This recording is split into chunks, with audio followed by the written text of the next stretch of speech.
Good evening, distinguished guests. All protocol observed. Ladies and gentlemen, welcome to another edition of the Fireside Chat Series. The GHIIA Fireside Chat Series seeks to provide a platform for key international relations players in Ghana to share their professional and career experiences. Our moderator for today is Mr. Sheikh Kluche.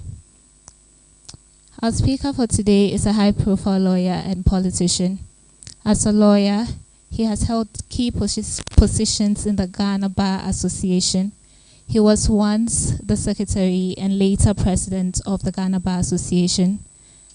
And as a politician, he was once the Minister of Justice and Attorney General under the Kufuor administration in 2005. His claim to fame was when he defended the late Sir John in his contempt of court case. In March 2017, he was appointed Ghana's High Commissioner to Canada. Ladies and gentlemen, with a round of applause, please join me in welcoming His Excellency AYIKOI OTOO.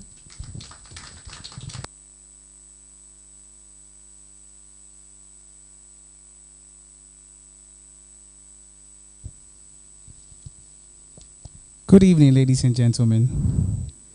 Good evening, ladies and gentlemen. Thank you very much for joining us today. We are also streaming live on Facebook and YouTube and via Zoom. So some of our friends and colleagues who are running a bit late can join in the conversation. Ambassador, thank you so much for joining us. Sorry. Yes. And I do believe there's a slight correction to the biography. Hello? Yes. I do believe there's a slight correction to the biography. I think HE was the president of the Greater Accra Regional Bar Association. It's a slight oversight. Apologies. So we've heard quite a lot being said in the introduction. We've read about you, Ambassador. But my first question would be, who is His Excellency AYIKOI OTOO? Well, thank you and good evening. I used to be a very private individual. Then I was called to the bar in 1981. At least I have one of my colleagues here, Nia Dumante, who was with us. We were called to the bar. So we are doing around 40 years. We've done quite a number of cases, very interesting ones. I started as a criminal practitioner. After some time, I realized that you don't get cash doing criminal practice. If you go and defend a criminal who learns his lesson after he has been jailed, he will never go back to commit crimes for you to be making money from him. So we realized after some time that maybe civil law, land law, chieftaincy, and constitutional matters, those are the things that will push you ahead and make you feel comfortable and enjoy the practice. So then sometime in 2005, I was appointed the Minister of Justice and Attorney General. Stayed there for some time, did a few things, and found myself as ambassador. There is one chapter that nobody seems to know, and my colleague, Excellency Esther Ofori, who is here with us, when I told her I was chairman of SIC, said, "Wow, my brother was there." I said, "I took over from your brother." Most people do not know that aspect because it was a short period. I got the appointment early, but I think SIC was getting ready to be listed.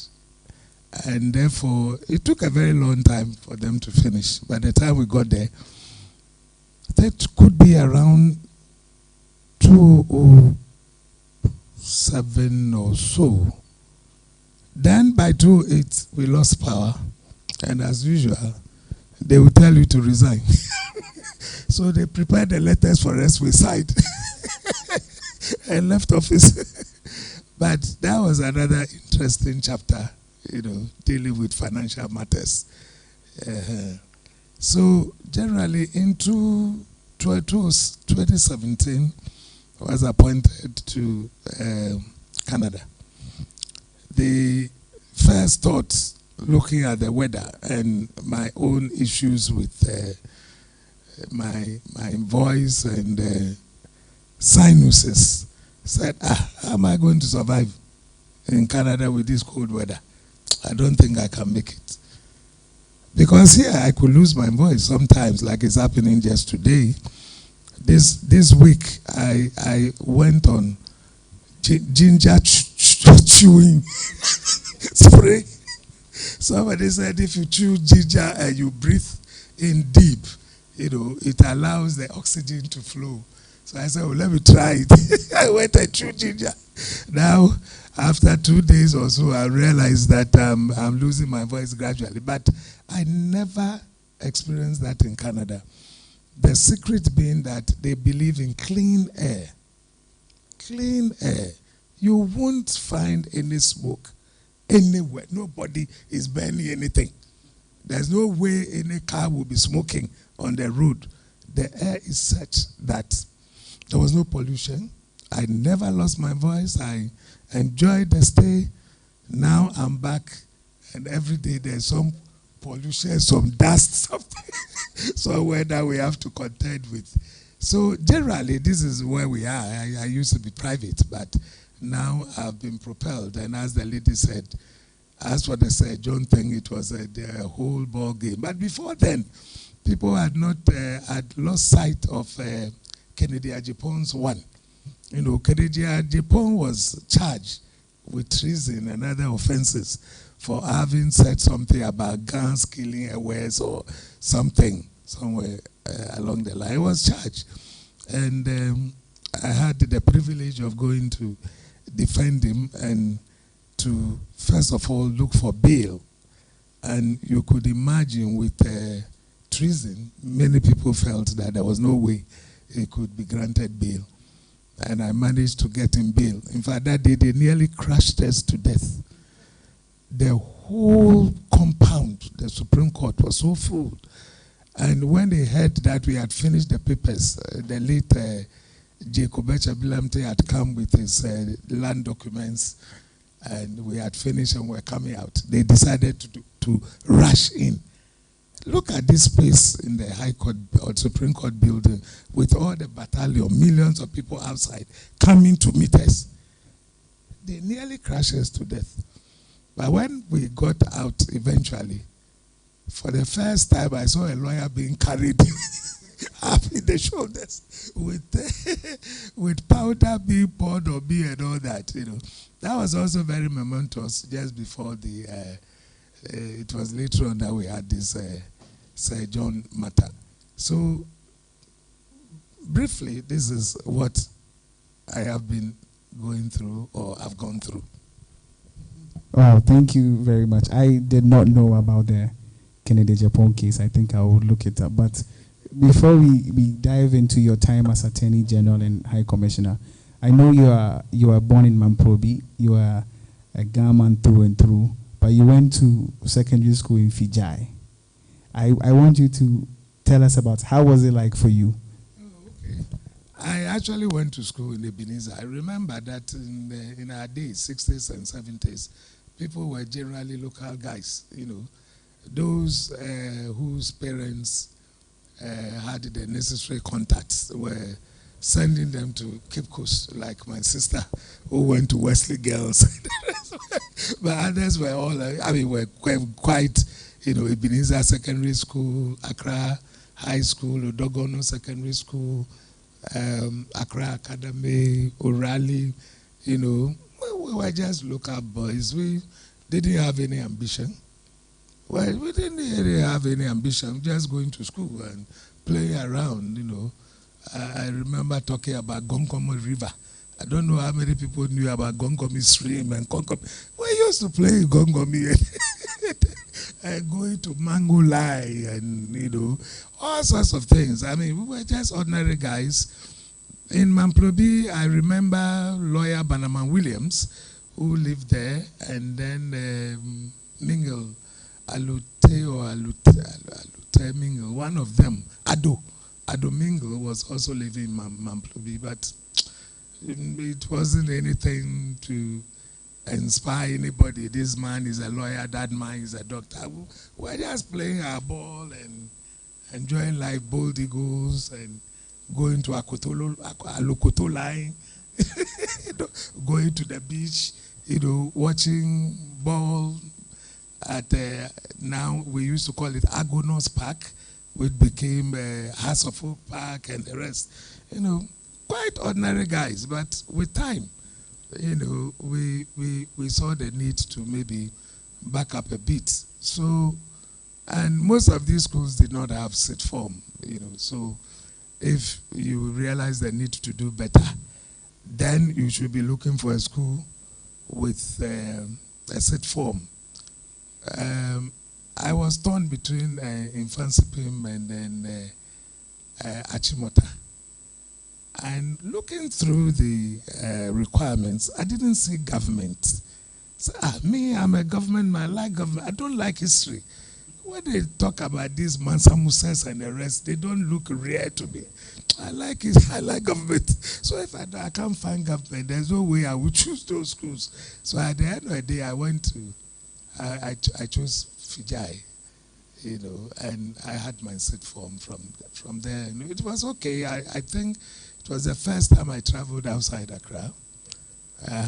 And then, because in those days in Mamplobi, to go to Kokomlemle, it was a big deal.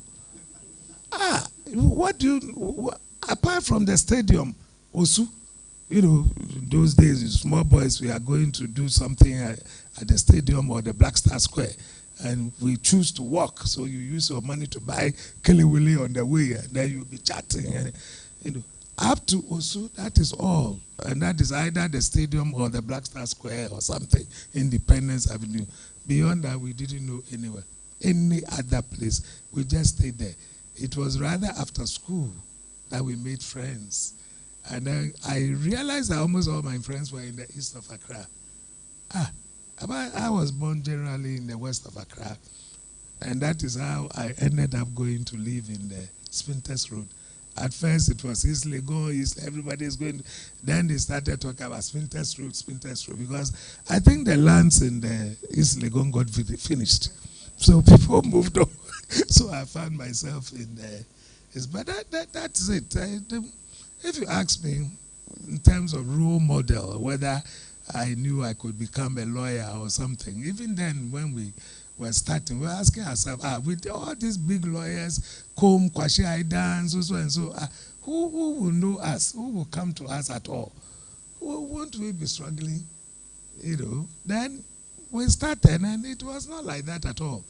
Everybody had his own field and whatever, and this is where we found ourselves. And sometimes I wonder, in our days it was a bit difficult. They were trying to, you know, limit the number of lawyers and all that, but most people finished. They didn't go to private practice. They went to, you know, the banks and other institutions. So you find that at the end of the day, not many people actually came down to do the, you know, practice, actual practice. But it's been worthwhile, and now I have a daughter here who is also a lawyer. I didn't have anybody telling me what to do about or what it means even to become a lawyer. But I can now say with some level of confidence that it's one of the things, like one lecturer said, if you don't know what to do, just go and read law. It covers everything. it covers every subject. So you could then try and place yourself somewhere. If you think private practice would not even work for you, you can find something out of it. Thank you. You actually took the wind out of my sails. My next question was going to be, why law? Because if you love government so much, you live in Accra, there's so many governmental roles you could have gone into. So why did you decide to pursue law after your secondary education? Yeah, I mean, law as government as a subject, as against history. For example, history and government. But you know, at the Legon, those of Adumante will tell you, those of them who went to do political science, they had issues with statistics. Second year, many of them will have to go and resit statistics paper because generally we were art students, you know. So as an art student, I just asked myself, oh, well, the science students are looking at medicine or engineering, and the art students are looking for law. So if I've done arts, why don't I just, you know, get to me the highest then? I mean, these days there's now economics and all that, but in those days you just want to do law. You think it's what will push you somewhere. So law, because again, it got us out of all those statistics and mathematics and those issues. They were too difficult for some of us. Later you realize that with logic, if you do a lot of logic, you could still deal with those issues. But maybe it is said that it depends upon the teachers who handle the subjects and the way they handle it. If you are not careful, they just put fear into you and you think it's a difficult subject. So many lawyers are not that mathematical or, you know, science inclined. So the best is go there, look at your art subjects, religions, English language, you know, law, nothing to do with maths and statistics, and you'll be fine. Thank you, A.G. You graduated in 1979. That was a very tumultuous time in this country. So for some of us who were not around at the time, for you as a student on the University of Ghana campus, what was life like for you?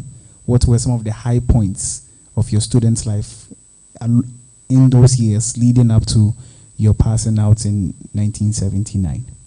Well, we called ourselves Aluta graduates because almost every year, I think the school was shut down. We would always go on some kind of demonstration one way or the other, and then they would close down the school. Till the final year, 1979, we went to school for only 2 terms. We had sat home for a very long time. Then they decided that, look, go and finish your course. So I think we went in January, and we may even pride ourselves as those who might have done semester then, because we just did something up to about Easter, then came for a short break, went back, and then by August we had graduated. We were out of school. So we call ourselves Aluta graduates. Very tumultuous period, very tumultuous period.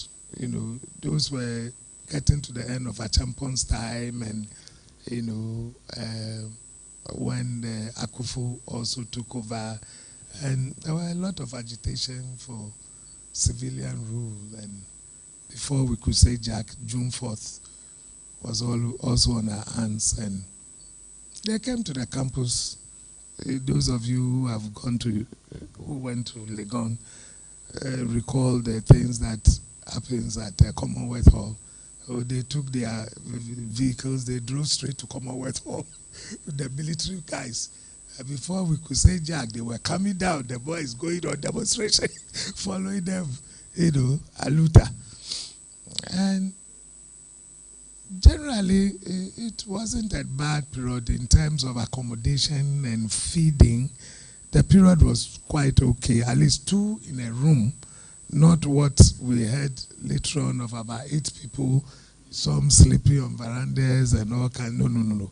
At least 2 persons in a room, you know, and The food was okay. We agitated for something they call pay as you eat. So instead of, you are either giving coupons or you are giving 3 cedis a day and multiplied by 7 days. Every Friday or so you are paid, and you can decide whether you want to eat on the campus or go find your own food and all that. Comparatively, I think during 76 to 79 wasn't bad. Auntie Esther and the rest were there earlier, and they even had a better time than ours, you know. But when we left thereafter, by the time our children started going, I don't think it was the best. We had too many people until they brought in the hostels. I think they built more hostels, and then accommodation was no longer a huge problem. But before the hostels came up, those were quite, you know, difficult period. It's like, I mean, school fees and the rest. We didn't know anything about school fees.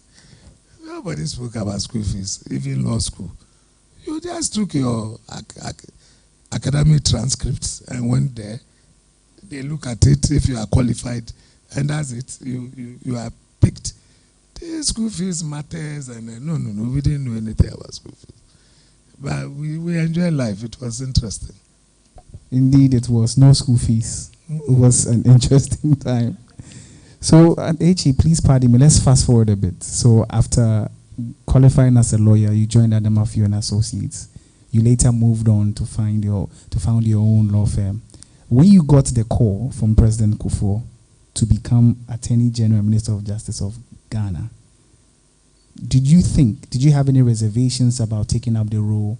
Did you think you were qualified? No. Do you think you were prepared to take up that role? And also, were there times you wished you hadn't taken up the role as Minister of Justice of Ghana? Well, I was active at the bar. I had been I think I was a secretary, general secretary at the time President Kufuor was elected. We led a delegation to go and congratulate him. I remember we also put up a strong case for somebody who had been nominated as a Deputy Attorney General to be replaced, because we did not believe that he had the qualities, you know, and all that. So I'd also, I think, contested for presidency of the Ghana Bar Association, and people thought I was not, I didn't play my cards well. My base happened to be in Accra. I was then the general secretary. I wanted to move on to become the president of the bar. I should have insisted to hold the conference in Accra. But we thought we were doing something new. We wanted to take bar association conferences outside Accra. For the first time, I think we took it to Tamale. And then we decided to come down to Sunyani. And that was when I contested. Very bad move. The people in Accra would not travel. My contestants were from Kumasi, and it was only 1 hour journey. So they were busing the people from Kumasi, and that's why I lost. So I was ready. I mean, if you can be a president of the Ghana Bar Association, why can't you be an attorney general? It wasn't something, you know. And we had been in the forefront of speaking for the voiceless, you know, fighting, issuing statements, and I can tell you that as the General Secretary, almost all the statements issued by Ghana Bar Association were coming from my office. I was writing those statements. My president, Ebu Kwashi, then was in 2nd D. And those days, fax machines had come. So I write quickly, then I fax it to him. He will look at it and said, Charlie, let it go, it can go. And then that's it, we signed, and we circulated. So we were already doing a lot of political things, and it didn't come as a surprise to me. Because when he called me, he told me that, look, I'm practicing meritocracy. I went to the Ghana Bar Association and asked for 3 names for Attorney General. Your name came. I went to the judiciary and asked for 3 names. Your name came. And I went to the bar law faculty, and again your name came. The only other person was Stanley Amatefu of blessed memory. So he told me this story, and that is why I'm picking you, and I know you can do it. Because of that, I went to convince Stanley to become my Solicitor General. He refused. So he's a private person. He's not interested in politics. I tried to bring, he wouldn't bite. Politics is quite a difficult subject to discuss, and it's not easy on the platform to talk about your regrets. The important thing to do is to put it down in a memoir, write your memoirs, and then let people read them, and they can learn, from it. I do a lot of radio talk shows and TV. Even tomorrow I'll be on Assassin Radio. I'm always somewhere, talking. But one should be careful as when you discuss politics in the open, because once you join a political party, you are bound by the constitution of that political party. One of the things that you are counseled against, do not criticize your party in public.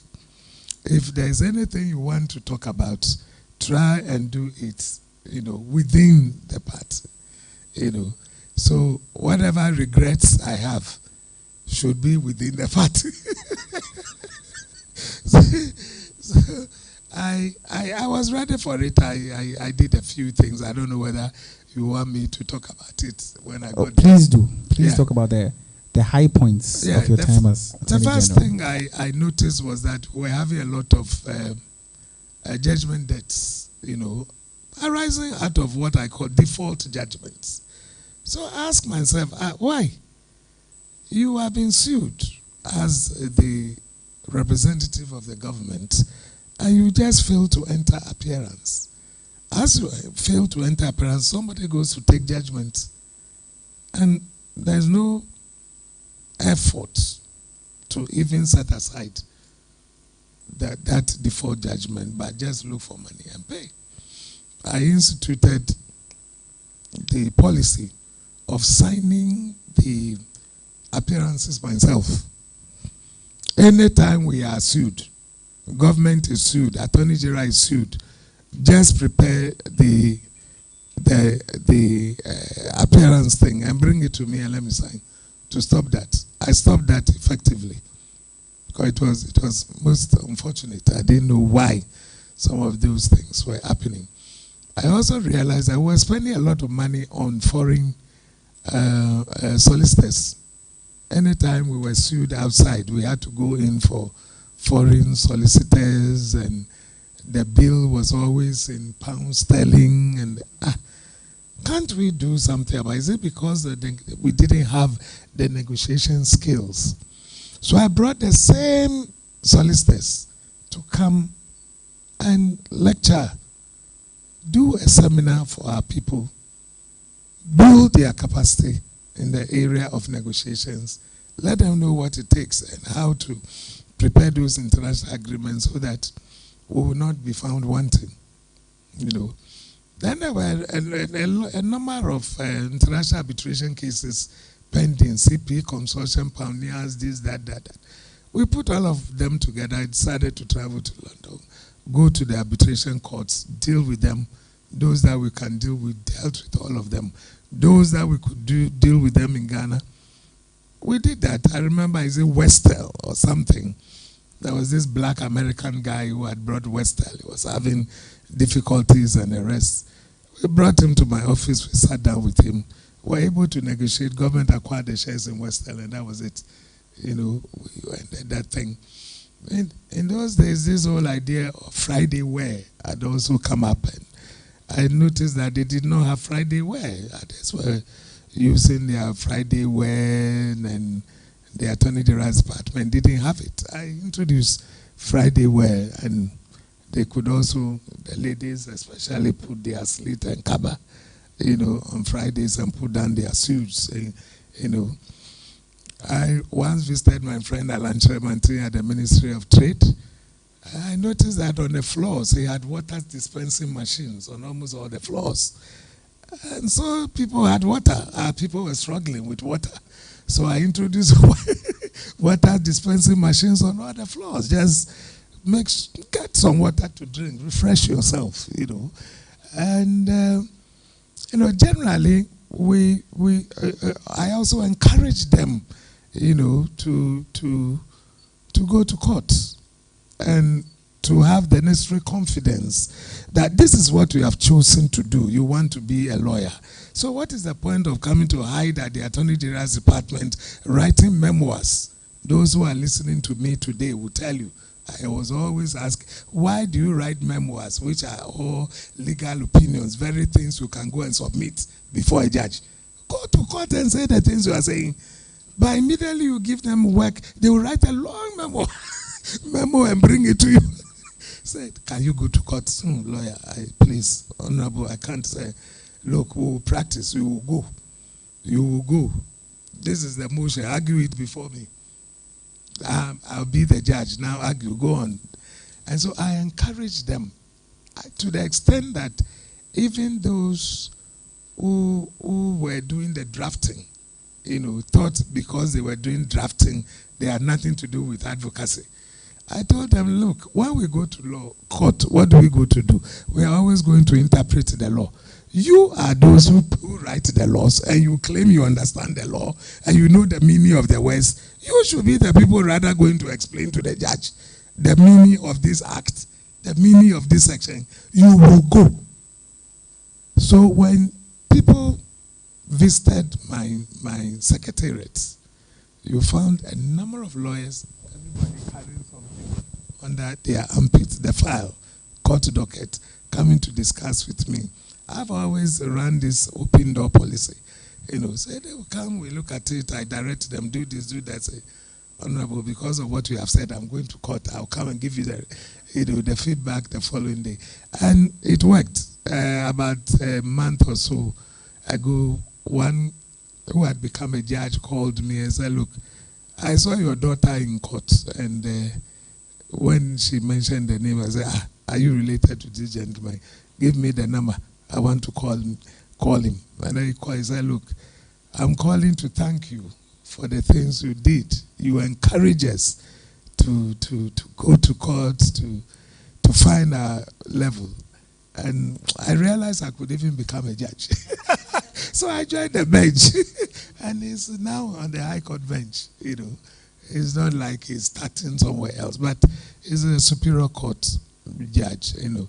So that, I think, they cannot take that away from me. And I recruited in those days one of the highest number of lawyers. People didn't want to work there. They thought the conditions were not the best, you know. But when they heard the sort of things I was doing, the encouragement I was giving to people in the right, they decided to come and work at the agents department. And if you remember the popular Atayi was prosecuted during my time.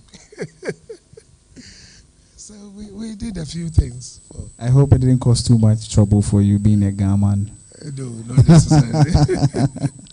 Thank you so much. It's really enlightening for, especially like I speak for myself and the younger ones in the crowd. We don't know as much as about your time with the AG's department, so it's really good that you're sharing this with us. I would like to quickly move to your time in Canada.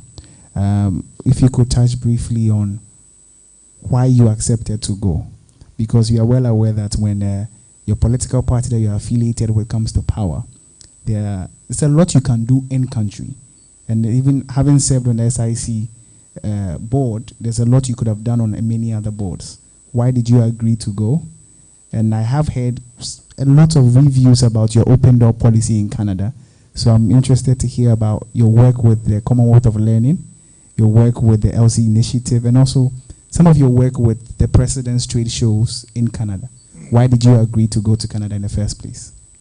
Well, I've told you, politics is a very difficult subject to discuss in public, so one should always be careful as you talk politics. But remember that it's a cake that is being shared, and you are giving a piece. It is not for you to decide what you want to do. If the president calls you, you may have to. There's another side that I would briefly touch on. My first appointment from President Kufuor was as a member of the interim management team of Sabat Motors. When I was contacted, I was told I was going to become the chair for that body. Then, when the letter arrived, it said, board member. Oh, what is that? They didn't tell me board member. They told me board chair. So, in my inexperience, I said I wouldn't accept it. Then something told me to call a mentor, Peter Alajete. So I called him. Said, "Oh, AYIKOI Otoo." Said, "I have a problem. I want an advice."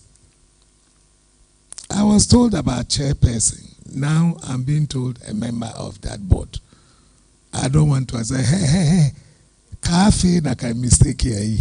Naka mistake cafe kura. Ke president habu no call here. Ogbeda. If the president gives you an offer and you reject it, that is the end. It doesn't owe you anything. He has decided that he wants to put you somewhere. And so if you say you are not going to accept it, well, forget about it. He will not consider you anymore. But what is important is that you've come to the limelight. You are on the radar. He is seeing you. He thinks you can be of some, assistance to him. So please, go and accept the office. Bye-bye. And he left me. Do you know that I didn't attend the inauguration? I did not attend it. I was so peeved. So I didn't attend the inauguration. But after the inauguration, I went back and we worked. We worked for Sabat Motors to the extent that we put them before courts and all that. Those people involved in the, we call it robbing Peter to pay Peter. No. Robbing Paul to pay Paul. Because they use the assets of Sabat Motors to go for a loan. To make money to run Sabat Motors. That's so stinking. Everything they did was bad. We put them before court.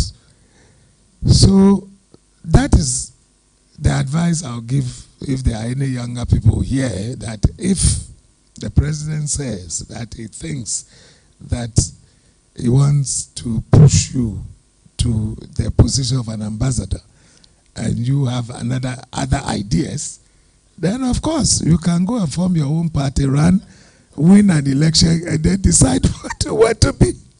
So for me, when I was invited and we had a chat, I said, well, if that is your wish, I'll do that for you. Secondly, I believe I had not rested for a very long while.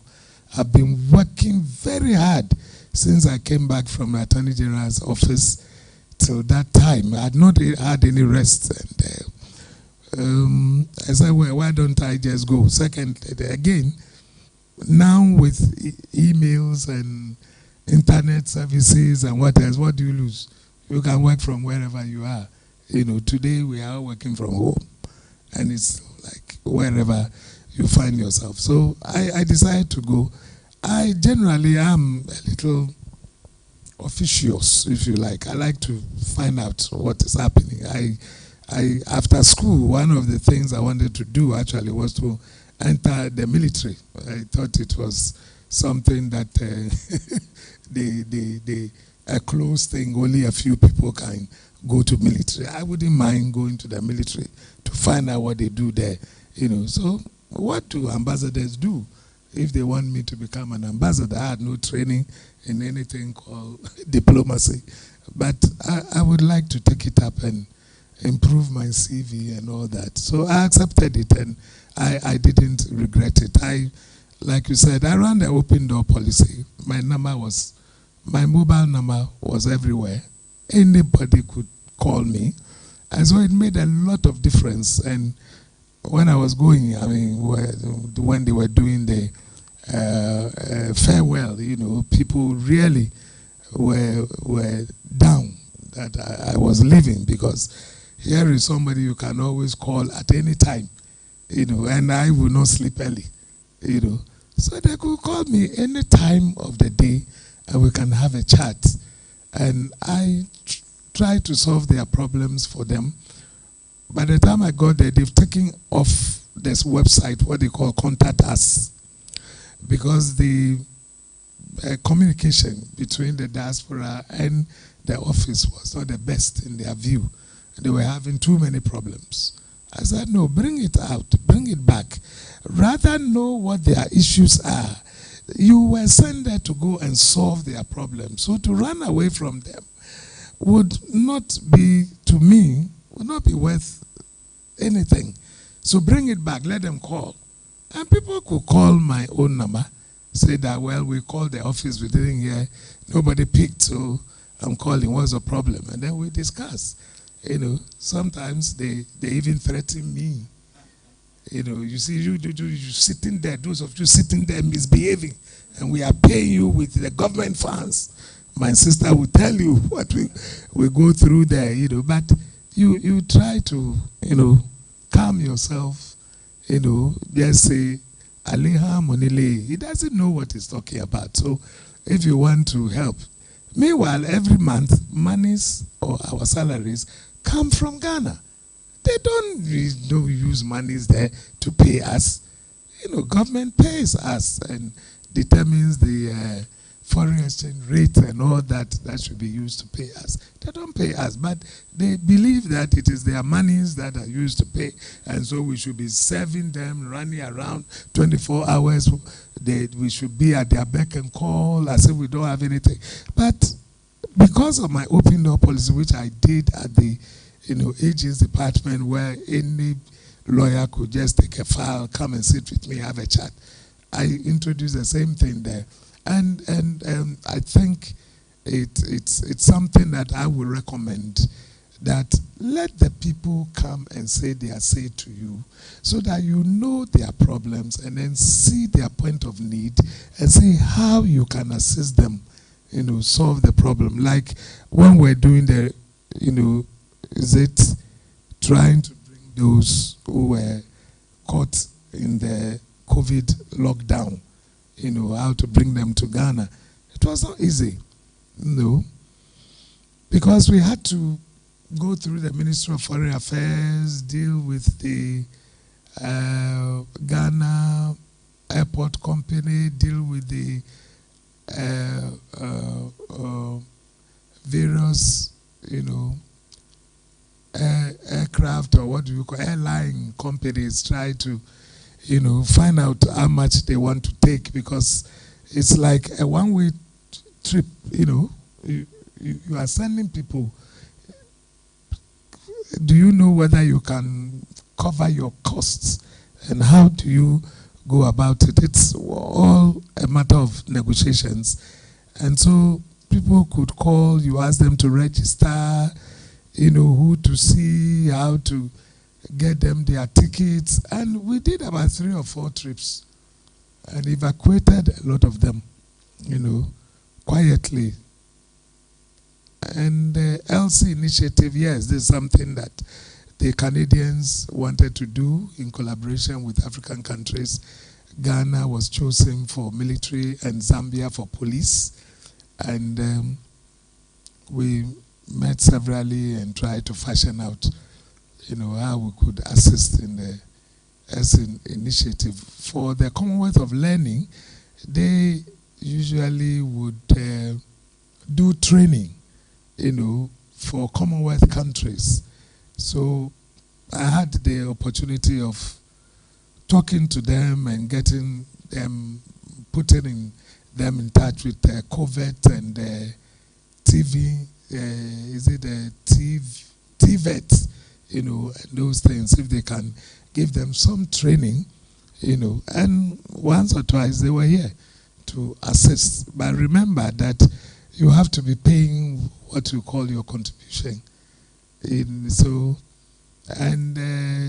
president took to me, because when he wrote letters and was not getting any responses, then she will fall on me, and I will also call my friend Napo and talk to him and please try and pay. And then this month they are still on me that they have not received. I said, but I'm no longer there. I'm no longer there, but I'll see what I can do. So I got in touch with the current minister to see whether he can try to, but I think the open door policy works. It makes you to know the problem, on the ground, and then you can fashion out some solutions and everybody will be happy. I don't think you heard any complaints, that I was doing this or that. Almost everybody enjoyed what I was doing because they could get the solutions to their problems. Thank you very much, Echi. On the Commonwealth of Learning, it is just an update. When the COVID-19 struck, the Ghana Library Authority and the Commonwealth of Learning opened up a portal on Coursera, where all Ghanaians could actually take online courses for free. Oh, okay. Yes, so I do believe that it's because of the good work and the good name that you had with them. That is why such a partnership could go forward, because, like you said, it's a paid service. Yeah. But with the Ghana Library Authority, since it's been over a year, free courses for everybody. So if anybody's interested, you can check out Commonwealth of Learning on Coursera. H, your open door policy. Canada is a large country.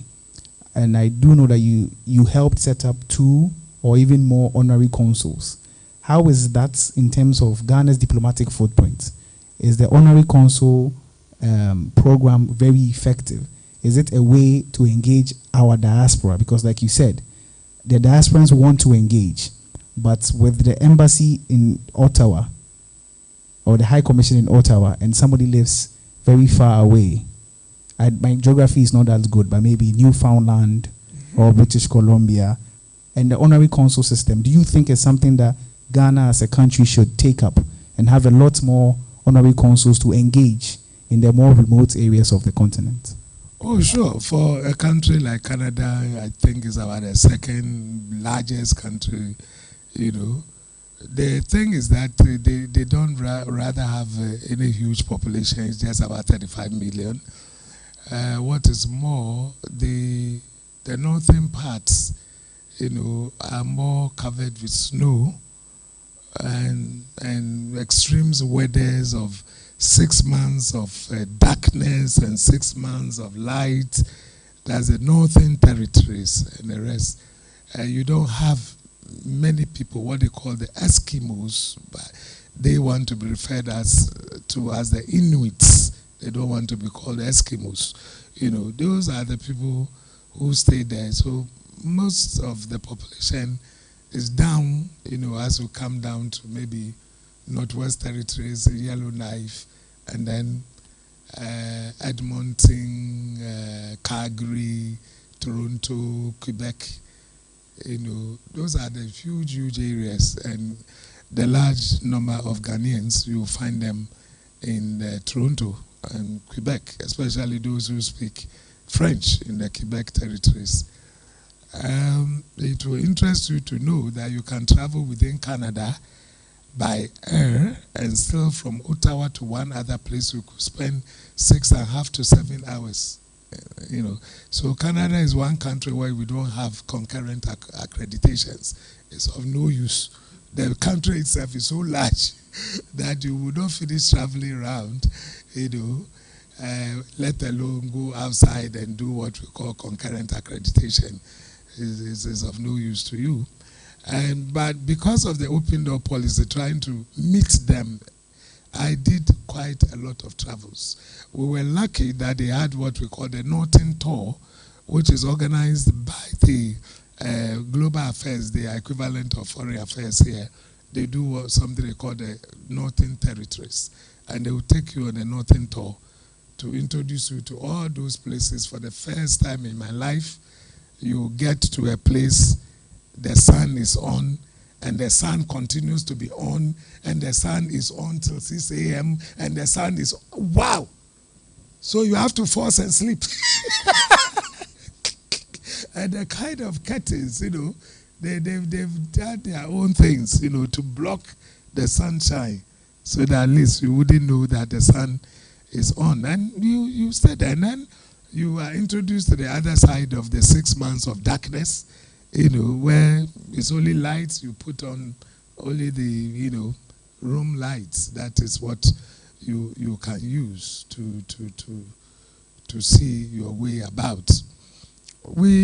I traveled to every place except one. I think Newfoundland and Labrador was the only province I was unable to visit, because earlier on I had the impression that we didn't have Ghanaian community there. But later on I found that some were students in the universities there, and I could have met them.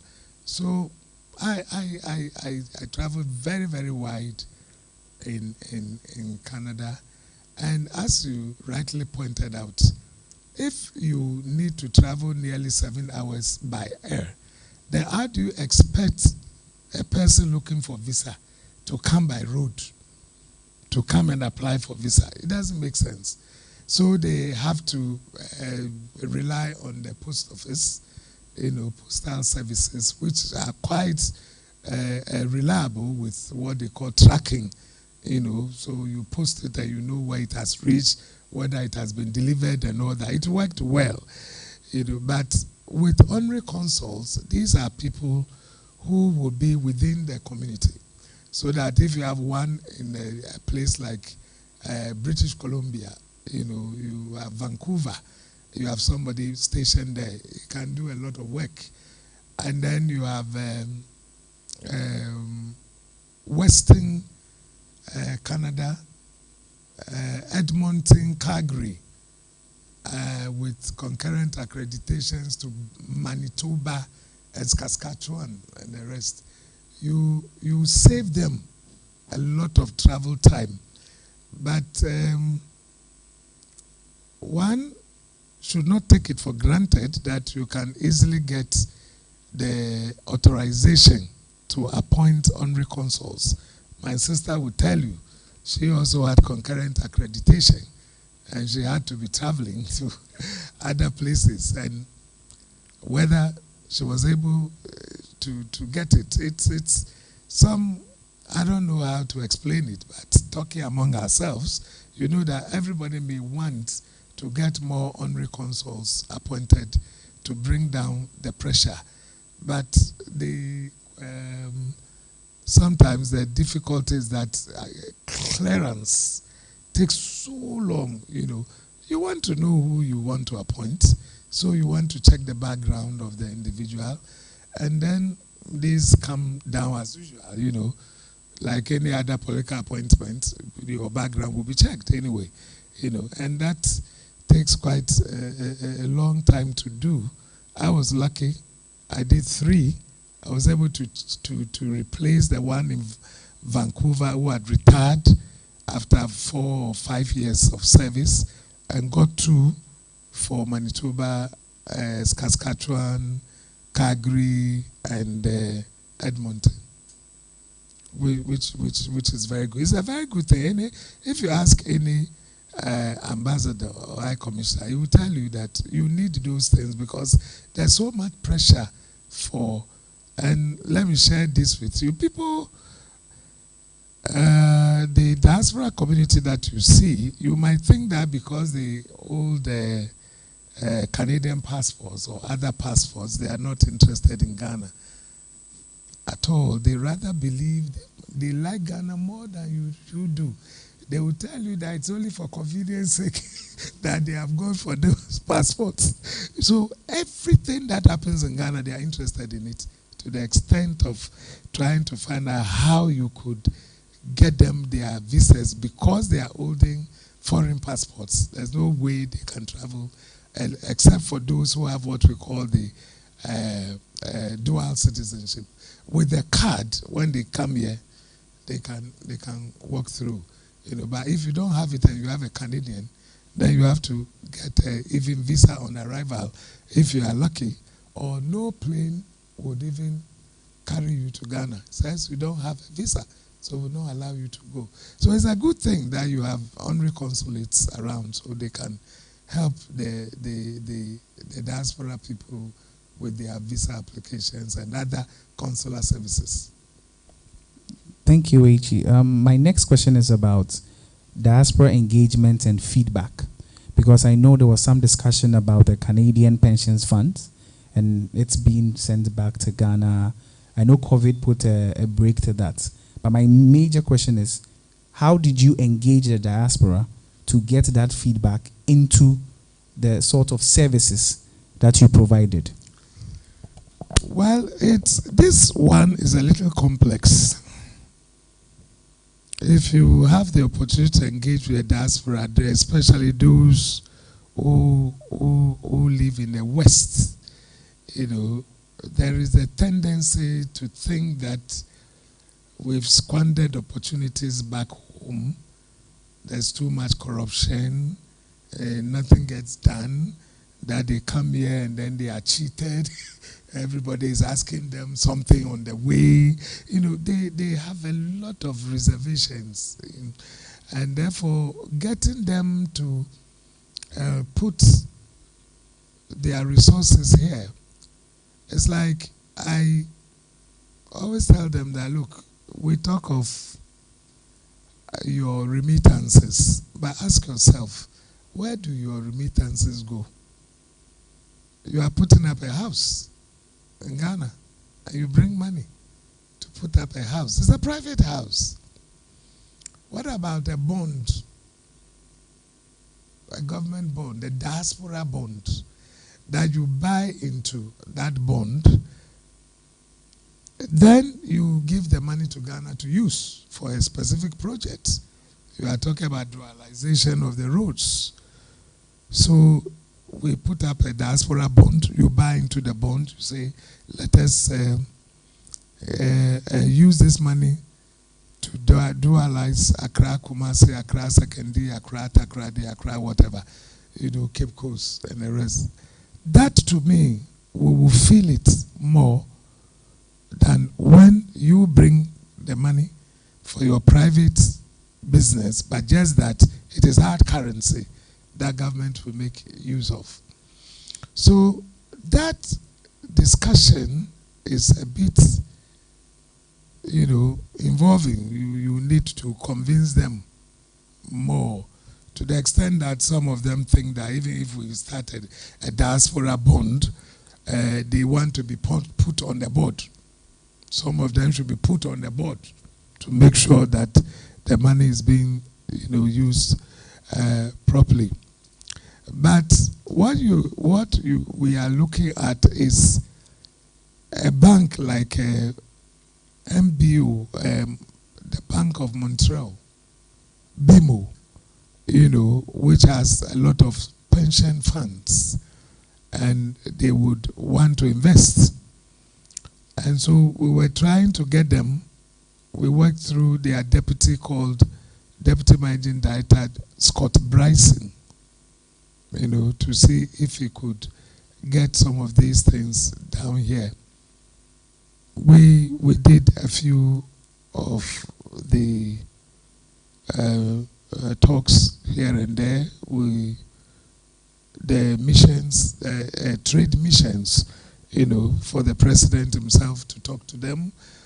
Then Bawumia too was, vice president was there. He also had a trade mission to talk to them, and others to, you know, but at the end of the day, you want to look at the foreign policy of the country as it relates to Western countries, Africa, North Africa, and Africa south of the Sahara, and then Asia. So their policy will guide them as to what they want to do in certain places. And if from their foreign policy they are encouraged, for example, to do more in the extractive industries area, it is quite challenging trying to get them to get into financial sector, for example. So I left a lengthy handing over notes. I have warned him to look at my successor, that he should look at the foreign policy of the country. And Canada will tell you it is for you to discover. So you might want to know what is happening, but it's so difficult to get information. And their privacy laws are quite, stringent. They just don't share information, So you need to do a lot of work to find out where you could leverage upon. Education is very good, and getting scholarships. But even then, it takes a long time to know which schools give scholarship. And some of them, the scholarships will depend upon your performance. First year, you go to school, you pay your school fees, and then you perform well, and they can give you scholarship for the rest, of the time that will be there. So we did our part. I brought, investors, we're looking at, and we are still looking at the possibility of getting them this Fulani thing, with cows causing damage to fruits and things. How do we get them in a ranch at a place? Put them there, feed them, so you can develop a kind of animal products somehow, from that kind of thing. And I brought people here. We traveled all the way to Kintampo to meet some of the Fulani, cattle owners, and they were very enthusiastic. We were surprised. They told us that their children, for example, don't go to school because they follow the cattle around. But if they have them in a ranch, then they can let their children go to school. The other problem they have is veterinary services. When they are always in the bush and a cow or something is not feeling well, and you ask a veterinary surgeon to go there, will you go? There may not even be access road, So they were very enthusiastic about the project, and they wanted to, the only thing is, how do we get feed, how do we get water? And we got a place which is not too far away from the Black Volta. And therefore we are still exploring.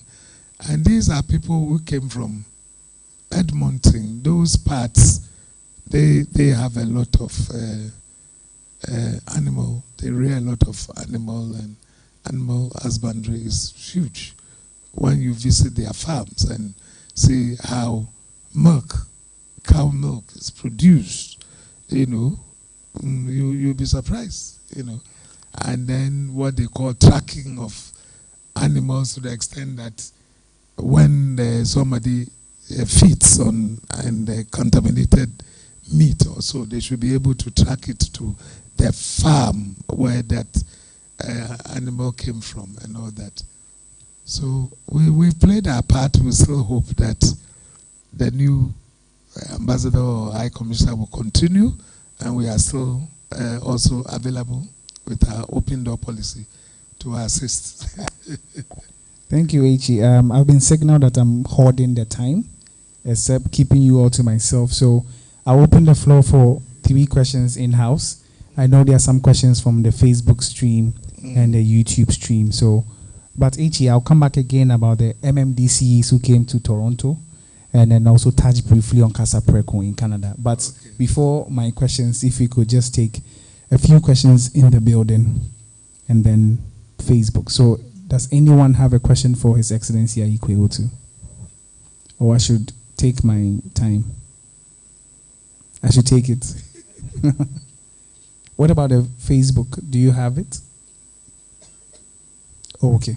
It's been sent to me. H, if you could touch briefly on, just briefly, on the MMDCs who came to the city of Toronto, because I think it's very interesting about international relations at that level, with on the level of municipalities and metropolitan assemblies. If you could touch briefly on that. Well, you know, we are always talking about sanitation issues, how to raise money. They tell you we don't have the funds to run the cities.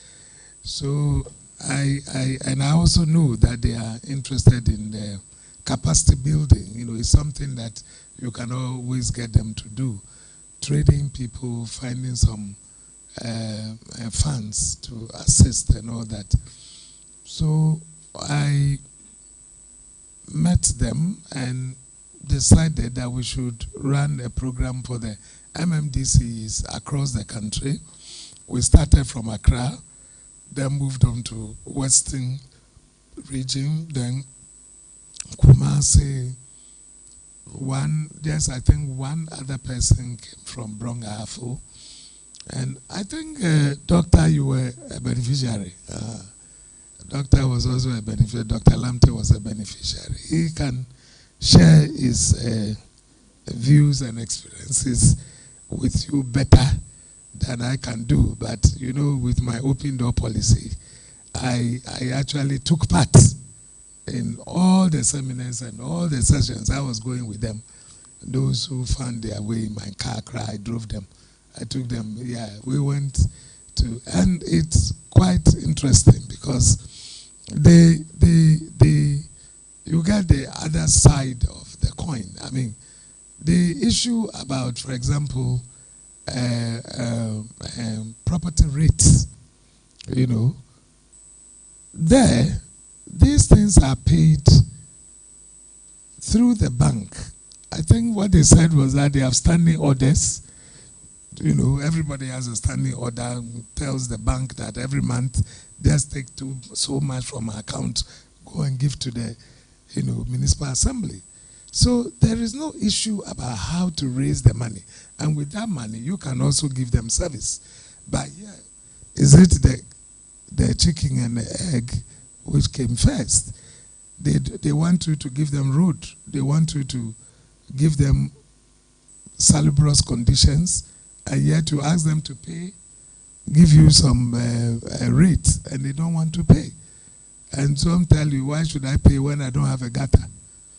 Nobody picks my refuse. I'm not going to pay. But there, it's very regular.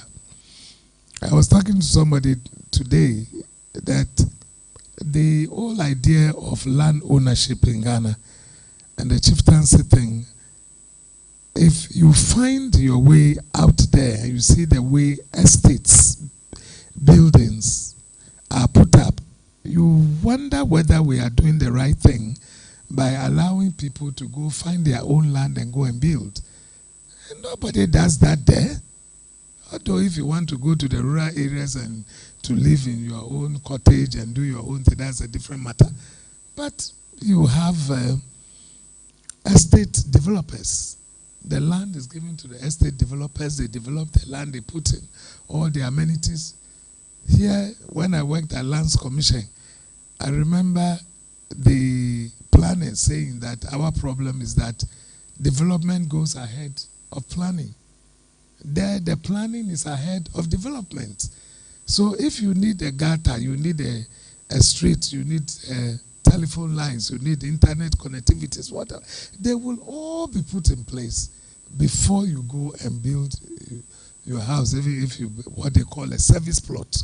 Otherwise, the estate people will just put up, go to a bank, take a loan, mortgage the same house, use it, and then you are, so we may, and these were the things that, and transportation. I mean, what happens to our USA, omnibus services, and the rest, the other one, the recent one that is no longer working, Metro Mass, and why is it there? That is a matter of time. If it should be there at 10, it is there. It's waiting. If he has to wait for 15 to 20 minutes, those who smoke will go out and smoke. 15 minutes sharp. Even if one person, only one passenger, he moves. He moves. So we asked them during the training, where do they get money for all this? He said it is the same property rate. They use part of the property rate for transportation, for refuse collection, for sewage, for everything. It's just from the property rate. And here we are not paying, but we are complaining. So I wanted them to get a feel of how they do their things. I remember that there was a time that AMA came to High Mine Services to be suing people who were owing property rates. It worked because sometimes we wrote letters and went and paid quickly. On other occasions, we just issued a writ, took them to magistrate court. They come and beg and ask for time to pay. I was collecting the property rate for them. So we learned about the public transportation, how it works, property rates, refuse collection, and all that.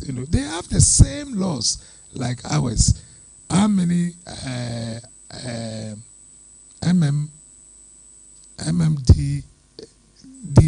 DAs, assemblies, have threatened to sell anybody's house for not paying property rates. But they will threaten you, go and pay. You will go and pay. And so I think we should start, because sometime I think until Ezekiel Esther can tell us, they used to come and put notices on your house that if you don't pay, they will sell your property. I don't know why they have stopped those things. Maybe politics is another issue altogether. Anyway, so that's what happened. Which we have to be careful when talking about in public. Yes, I remember. So we have a few questions from the Facebook stream. I think a few of them has already been touched on about from Ambassador. But one says, how helpful has your legal background enabled you excel in your role as the High Commissioner? A specific example will be very, very helpful. How helpful has your legal background helped you excel in your role as High Commissioner? And the person would like a very specific example. Oh, no, it's always been helpful. It's always been helpful. Specific example, we want to buy, for example, a new chancery for Toronto. And then you get money from Ghana. But you need to walk through how to buy property. And if you don't know how to buy property, to investigate titles and the rest, it will be a headache, But I was able to do that. I bought a new chancery for Toronto using my legal background, to investigate titles and the rest. But almost everything is legal, actually. Consular services, passports, dual citizenship, whatever. Most of them, they are all traveling, certificates, so and so. Those of us with those backgrounds already, and they, as I said, contact us, the kind of questions they pose to you. You have to touch on everything. Sometimes when you go to meet them, most of these land masters come out, are they considered as aliens? Can they have a freehold land, in Ghana because they are holding a Canadian passport, And then you explain to them that, well, if you choose to become a Canadian, then you'll be treated as such. But if you opt to become a dual citizen, then maybe the circumstances will be different. So huge legal issues always come to play. Always come to play. Sometimes they even ask you specific questions about judgments, to interpret judgments and things to them, because they know your background. Of course, if you are not a lawyer, I don't think they may ask those questions. Thank you. I think you have done justice to the question. Now it's my final question, and after the programming, there will be a very short cocktail session in the back room, so we can all just engage with each other, get to know somebody. And I'm sure His Excellency will not mind sharing a few words of encouragement with some of our younger people here. So it came up in the research that you managed to get Alomo BTS into Canada. And I know that economic diplomacy is a big deal for Ghana's foreign policy. How did you manage it, and how can we promote made in Ghana products abroad? Well, it's another difficult situation having regard to the foreign policy that they practice. So, for example, you can bring things, yes, but would it meet their standards, number one? And they may have to take you through a rigorous, examination of whatever it is that you are bringing on board, And so, Casapreco also had over the years done very well, in terms of quality of their products. And so, after some time, it passed, their test, and they allowed it, to come. But I told you about foreign policy, the engagement, countries south of the Sahara, and international trade and tariffs. When the tariffs are of such a kind that by the time the product gets to the market, the costs will be such that the people cannot afford. Because they know how much Alomo costs in Ghana. We are also at the border with the US. They know how Alomo costs in the US. And then you tell them to buy a bottle of Alomo at a certain cost, So we managed to send it, but it did not profit the importer. It did not profit the importer because of the tariffs, And so there were other means that we were trying to look at, like bottling, the product is shipped, is bottled under a certain, and things like that. That's another difficult things to talk about in the public. So, what next for AYIKOI OTOO? Well, when you ask me, I tell you that we are in a transition. We are still in a transition and waiting, But meanwhile, we do things that we ought to do. I mean, yeah, we are still young. 60, just getting to 67 is not that an old age yet.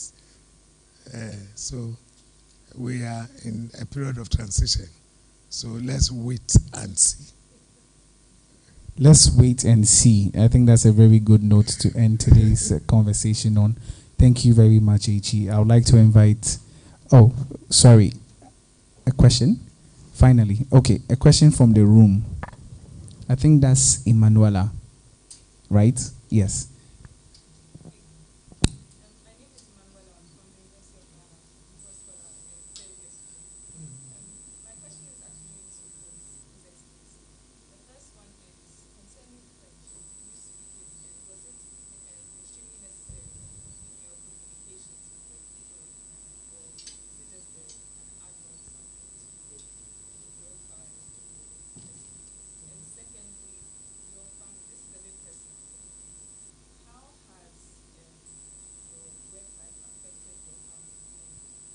to hear that your daughter is doing law.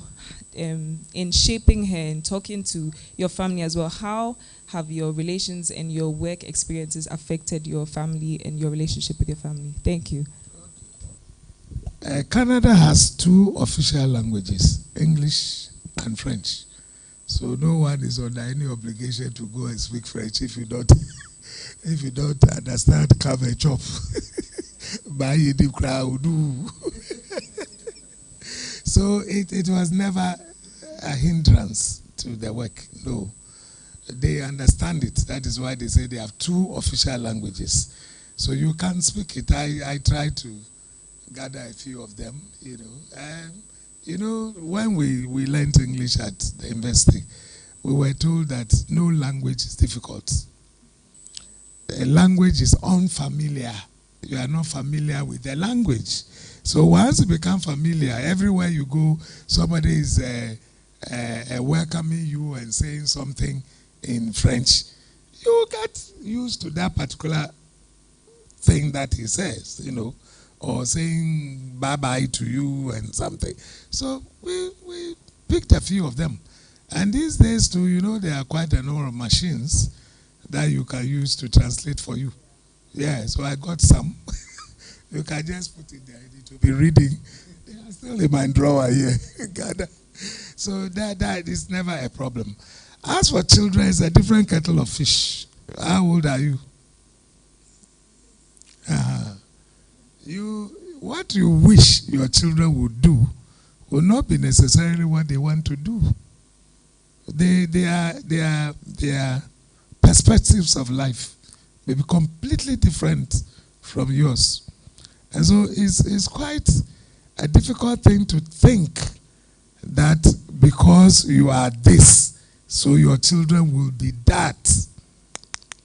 Experience will tell you as you grow that some will be a big disappointment to you, the kind of things that, and then you begin to read Ecclesiastics and Songs of Solomon. You will begin to go and read Ecclesiastics and Songs of Solomon. You know, so so that one is it's quite a common phenomenon to say that most lawyers have their children, at least 1 or 2 of them will follow that footpath. But you, knowing the benefits, will think that if all of them will become lawyers, because the books are there, the human resource is available. So what is it that they need that you could just push there? But as I said, it's a matter of perspective. Somebody would think going to school means going to school for you. You understand? And the major headache for successful people who even appear to be rich are that the children think as a result they have a right to inherit. And so there's no need putting any pressures on themselves. You would know that many people who fall into trouble, when you go and find their backgrounds, are children of big men. They are children of big men. They think everything is cool, you know, whatever they see. So I wouldn't say that you can train your children to follow your footsteps. It's their interest. I was an arts student. One of my sons just took to science, and he said, asked for him if he wants to do science. I said, very good. You can have a lawyer, you can have a doctor. So I'll help you go ahead to become a doctor. Then the man gets to the investor and said, no, I'm going to do arts. I've changed my mind. I'm going to do arts. What can you do about that kind of situation? He says, I think I now want to read arts. So yes, I'm reading arts. So the Ghana people will tell you about nobody Nigerian money. When you get there, you understand that they are just different, you know. They are different. Your children may not be what you want. But hopefully, I mean, almost all of them are doing well. They've all gone to schools, universities. We didn't have it that way. We didn't. Out of a family of 9, I was the only guy who went to sit form, ended up at the university, becoming a professional. And then my sister had 3 of her children becoming lawyers. Because there's somebody there, now they can see that, hey, if you're a lawyer, hey, Charlie, you're a big man in Ghana. And there's some cash there too. So all the 3 of them became lawyers. You understand? So it's all a question of time. You only hope, like one of my friends who died near Masakote, a lawyer, he said you should pray for your children. Pray for them. So that maybe they will become what you want. Because at the end of the day, you're going to leave them. There is nothing, nobody is going to live in this world forever. You see the man today, tomorrow he's gone. And that is the truth of the matter. And then you have a big house. You go and inherit that big house. How do you maintain that house? How do you buy electricity these days? You know, water, whatever. How do you maintain that house? Those are the things that sometimes bothers parents.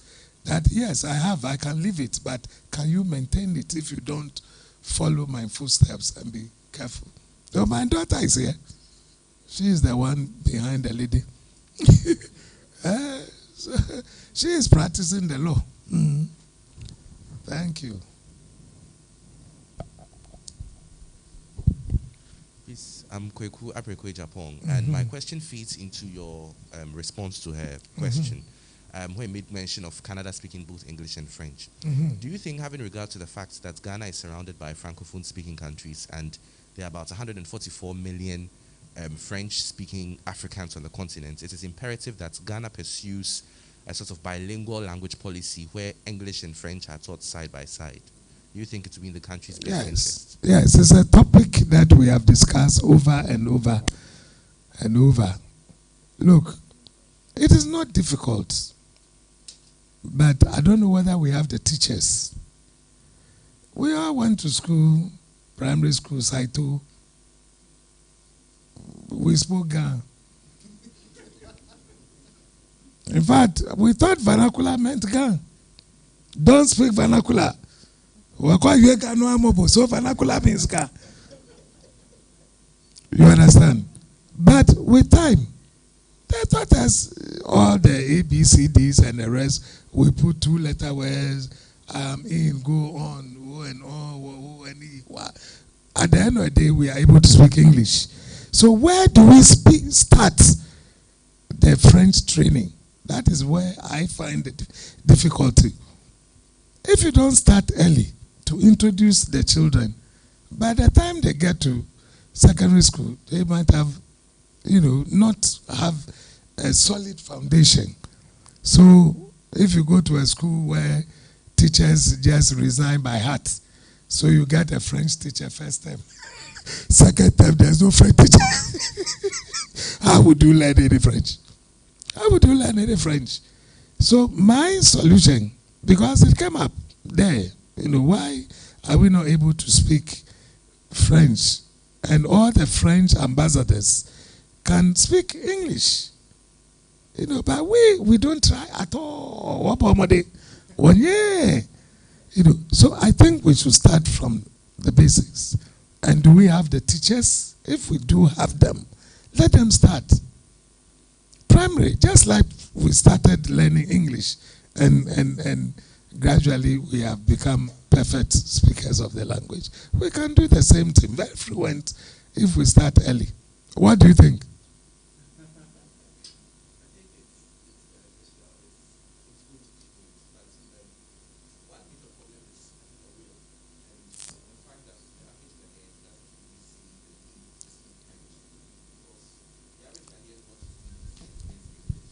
CNN and he has English. To him, French is a language spoken by other African countries who are relatively not doing well as we are, and he or she thinks he would hardly or never even meet somebody from there.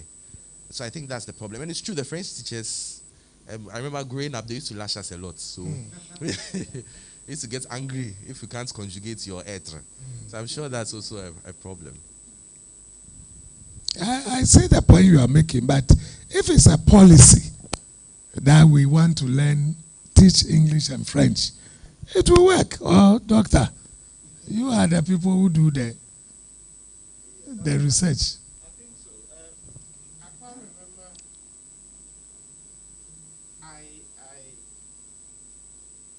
I got myself in a research where I was in a room with basically all Francophone countries, and we couldn't communicate. We were doing sign languages, but in their countries, the civil servants, within the week, they have 2 days within the week where everybody learn English compulsory.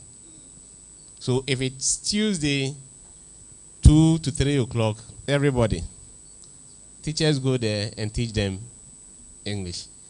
When I was at Presec, Legon, French was started. But because we were no, in fact, we were joking with the teacher. He comes, he says, au revoir, au revoir, au revoir. So the man was not happy about, but it is something that we should, like H.E. said, we should start from the basics. And that is why most of the Francophone countries get UN opportunities, jobs. Because of the bilingual, they are able to speak. But meanwhile, we are more or less better than them, but because of the bilingual, they get opportunities, and almost all of them are in UN organizations. So something needs to be done about it, and it can start from the basics. If there is a policy, even if it's part of the curricula, then it will go a long way to help us.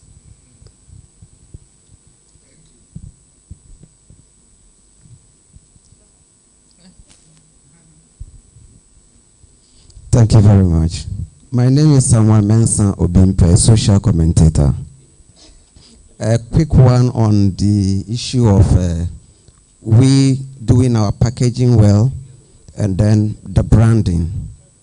But before then, I would like to commend the AG very well, because he has been one of my mentors and I admire him remotely from my home until I meet him today.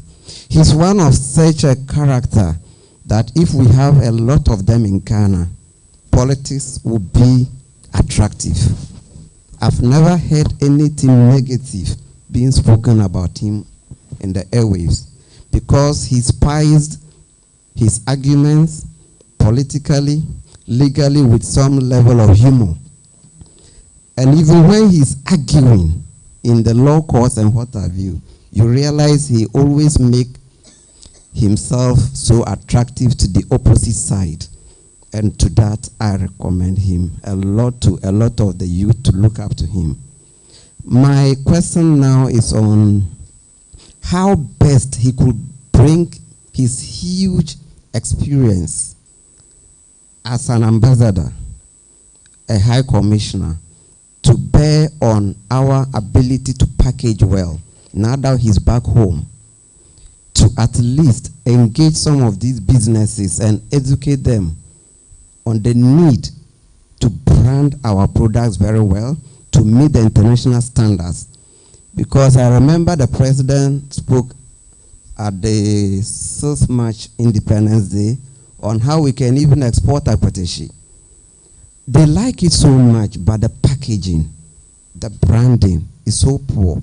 So having mentioned Alombo, can he have some time out there with the big business to see how best we can add many more products to bring the needed revenue to the nation? Thank you very much. Okay, thank you. I think our people are aware are aware of the need for branding. They know what standards are. We also have the Ghana Standards Board. And But I spoke about public policy, the foreign policy of the country, and the attitude towards, the imports that will be coming in. Those are the real issues that we should be looking at. Those are the real issues that we'll be looking at. International trade, apart from the tariffs, there are also the non-tariffs barriers that can be put in your way. When you need a certification which is never arriving, and you are waiting to get the thing cleared to enable you to ship, and they will not do it. And meanwhile, they have not told you pay A or B. They are just disturbing you. So we need the African thing. This after should be a way of solving our trade issues. Look at the world setting in which we seem to have an international division of labor, so that developing countries will produce raw material and developed countries will add value and send them back. Do you think if you are sending a finished product to their country, they will easily buy or encourage you? Because what they want you to bring is what they call the raw material. Try and bring us raw material. To the extent that we are refusing to grow food, so we can grow something they call cash crop. Cash crop. And anytime anybody says, well, my farm is not doing well and I don't even know what I'm getting, I'm going to cut my cocoa trees. Do you imagine how people descend on that person? Cocoa tree, cash crop, what do you mean? Continue doing cocoa. we need the cash. So we also, like I said, as a legal practitioner, I was just interested in my daily work, the work of my clients, going to court and doing my advocacy. Then you find yourself all of a sudden put up there to go and do what we call attract foreign direct investment into your country. You begin now to study international relations, trade, world trade, international trade, foreign policies. What are the things which will work and what are the things which will not work for you? And that is when you begin to have your frustrations, and understand what we call the world economic order. So there are other discussions that we have to be doing.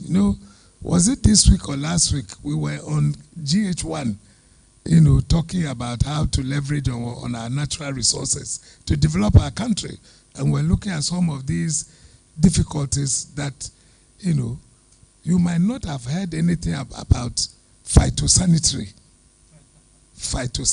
issues. You go and read about phytosanitary issues, WTO, and how these things are done, to the extent that the things you want to send there, you will be told that they are chemicals, some chemicals.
to this one, we give cassava to that one. Our region, it's not easy. So we may find time to talk more about some of these things. Yes, madam.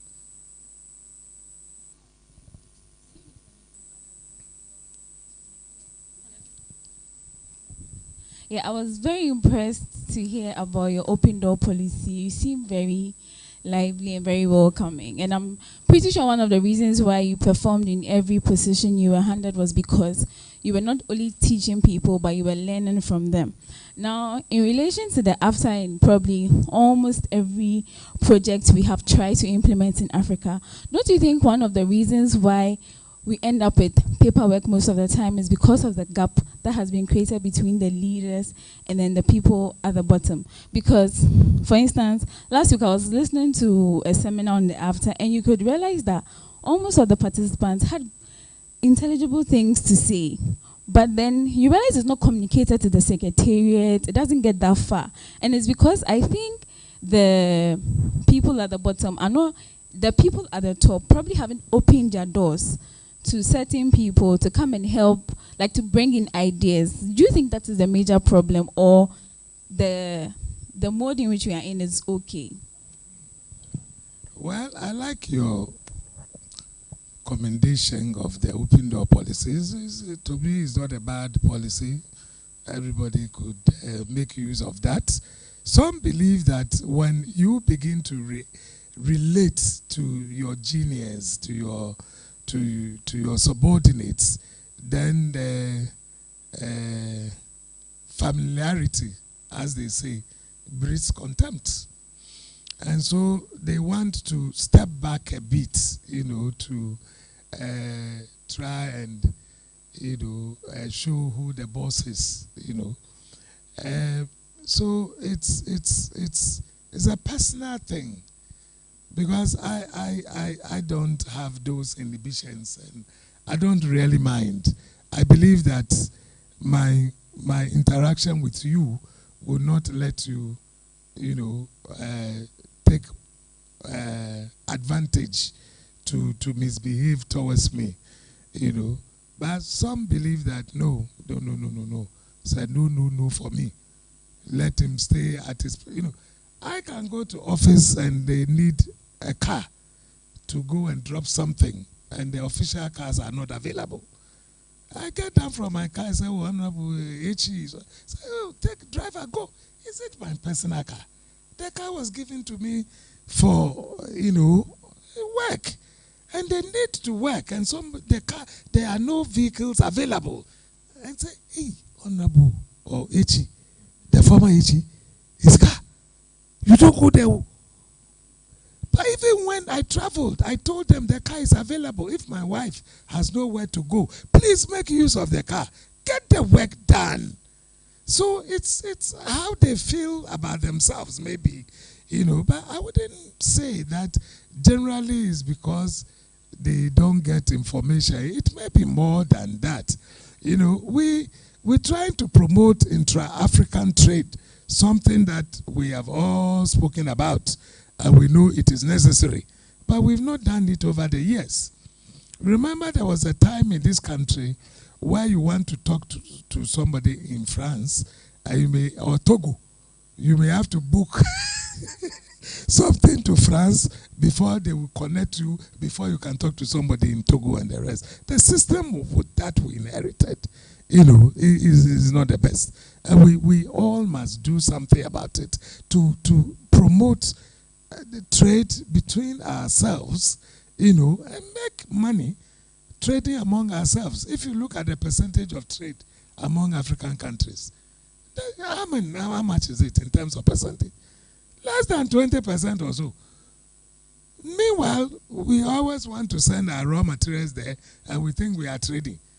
What are we getting out of it? So it's a system that we need to change, globally. Let us, I wish, you see in my opening statement, I told you, I was doing law, but when I was given this opportunity, I said, let me go and find out if something, being curious, whether I will get something out of it. And if you don't take you listen to my speeches sometimes, you think I have become a rabble-rouser. That I'm fighting some people. But you now understand the issues properly and why we are where we are, why Africa remains undeveloped, and why you go and you're trying to attract foreign direct investment and you are finding it difficult. One question was put to me the last time, between East and West, in terms of development, where do you want us to go? I answered East. And I gave the example of one district, one factory. One district, one factory. There are over 71 factories that have been concluded. All of them have come from either China or India. Where are the rest? Where are our so-called development partners? Where are they? Where are they? And in Nkrumah, all the so-called factories that he built, the state factories, you are those who read politics. Where did they come from? The East. Are you now beginning to see what I went and what I'm seeing now? You see? All of them came from the East. And yet we'll be told that they are coming to colonize you. All the things they do are shoddy. Don't work with them. Please, let's step back and think about the kind of system that we have inherited and find out whether we can make a change. Do you people realize that when it came to concluding the agreement on the AFTA, the two big countries, South Africa and Nigeria, were dragging their feet? Do people remember? Our president even had to go there to say that to Nigeria, that I'm not coming here to teach you, to tell you what we should do. We are only pleading that this is the opportunity for us to make a difference if you can come on board. Before we're able to get the number to kickstart the whole program. So let's think globally. Let's see how the World Economic Order that we find ourselves, how it affects our growth, and see whether there is a way of making a change. We got Kofi Annan as the Secretary General of the United Nations. Was he able to make any change to our circumstances? Well, oh, HE has a comment. Can someone, Simon?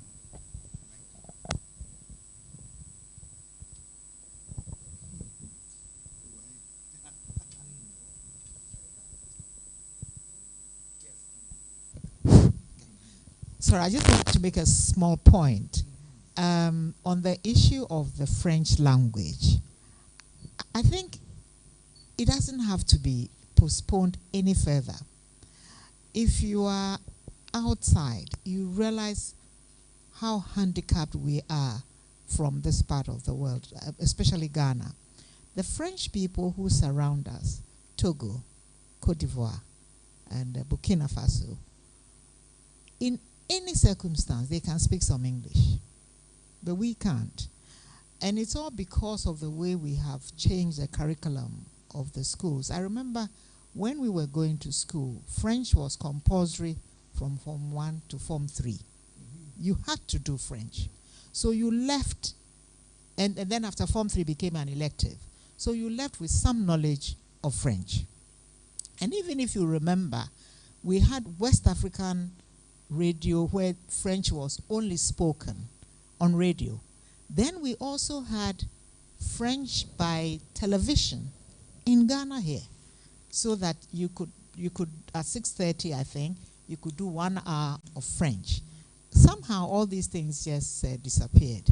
And so we have to, sometimes you have to go back and examine where we came from and how come we are in the kind of situation that we find ourselves. But I think that on our own, we should make an effort to learn the language. These days, if you go on the net, you have Duolingo there.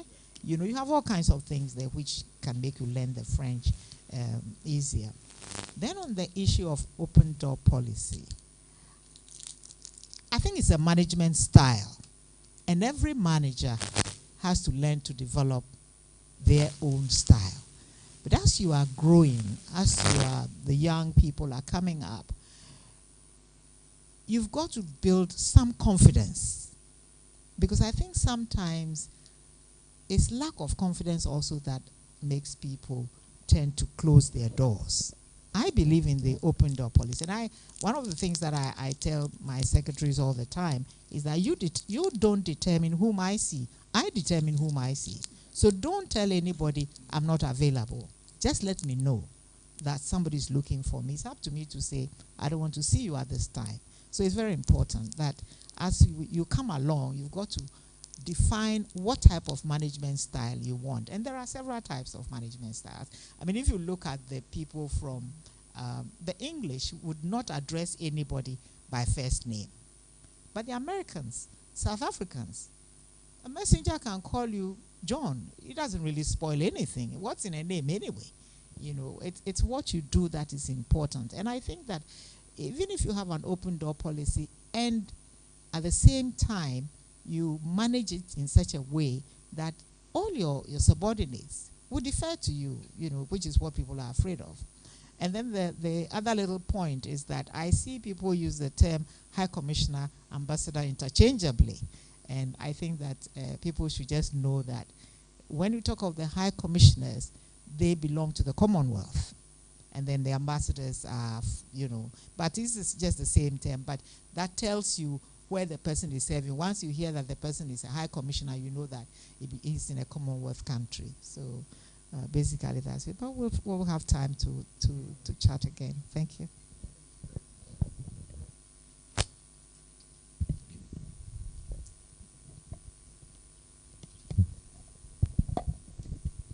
Thank you very much, Echi. Thank you for the submission and also the education on the High Commissioner and Ambassador. I do believe that we've had an interesting conversation. It's been very enlightening. Thank you, Ambassador. Thank you, High Commissioner, for joining us today. I would now invite Ms. Immaculata King to give us a brief vote of thanks. And then from here, like I said earlier, we will be moving to the cocktail session. Yes, please. There will be a group photograph with our mask on so that we abide by the COVID. COVID.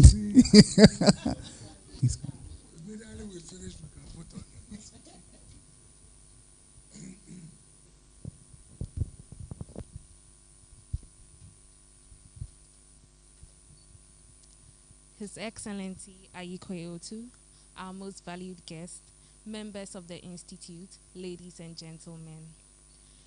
On behalf of the Institute of International Affairs Ghana and on my own behalf, I extend a very hearty Akpe and Ayiko to all our honored guests and to all of you, our distinguished audience. You know, we humans, unlike other species, learn from experience, from imitating the positive successes of our elders.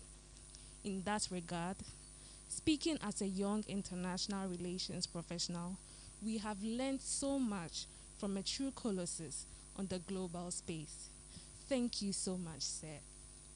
And to you, our audience, here and online, thank you for your attendance. Please visit our website at ghiia.org for a schedule of our fireside chat and other events.